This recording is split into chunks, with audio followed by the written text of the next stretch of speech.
пришла очередь показать свой замерзший виноград. Это единственный куст, который не замерз практически. Он был накрыт панбондом. Рядом с одной стороны у него забор. И с этой стороны теплица, в которой было тепло. Ну как тепло? +1 там был, растения не померзли. Что мы имеем? На этом кустике есть много кисточек с бутонами, с гроздочками. Здесь все хорошо. Вот этот кустик, на который я надеялась, что уже будут, молодой кустик, что будут гроздочки сигнальные, но опять остались мы без урожая. И здесь у меня ремонтантная земляника. Так, вот пошел куст, который более-менее нормально перезимовал. Но рано пошел, и видно, что ветки у него, лозы остались очень-очень-очень редкие. И вот у меня осталось много лоз. Благодаря этому кое-где все-таки есть живые почки. И даже кое-где есть бутончики. Бутонов, конечно, катастрофически мало. Урожая в этом году толком не будет. Но куст жив. И благодаря тому, что произошло, благодаря вот этим морозам и тому, что лозы пропали, наверное, у меня даже получится куст омолодить. То есть я ставлю побеги снизу, а верхние поубираю. Длинные плети. Так что, к чему я говорю? К тому, что оставлять много, вот живая почечка, оставлять много рукавов, или как это называется, не рукава, лоз на плодоношение.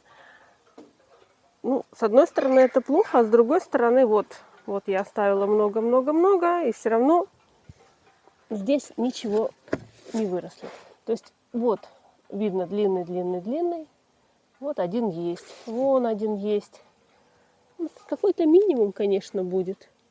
Я тут даже не вижу гроздочек. То есть, наверное, это из каких-то спящих почек проснулось.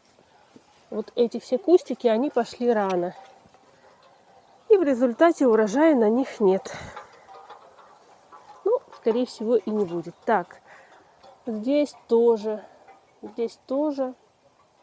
гроздочек нет. Вот, конечно, еще и усика нет, но и гроздочек нет. То есть фактически один куст, на котором есть вот сохраненный один побег. Вот если бы сохранились веточки, сохранились почки, они все были бы сейчас уже вот такие. И вот на нем плодик. Да, грусть, тоска. Урожай отсутствует, но то, что сохранились живыми кусты, вот смотрите, какой куст большой. И вот все, что тут. Вон 2 почки, вон 3-я почка. В общем, маловастенько. Здесь то же самое. То, что не пропали кусты, это, конечно, радует. О, смотрите, это, наверное, какая-то болезнь пошла. А может, мороз побился. И главное, пошли кучно. Вот смотрите, в одной кучке много зеленых росточков. Здесь точно так же. В одной кучке много росточков. Вправо, влево все пусто. Да, наверное, этот виноград, он какой-то неустойчивый к болезням, и он решил у меня поболеть. Так. Вот эта виноградная лоза лежала в жимолости. И она выжила. Смотрите.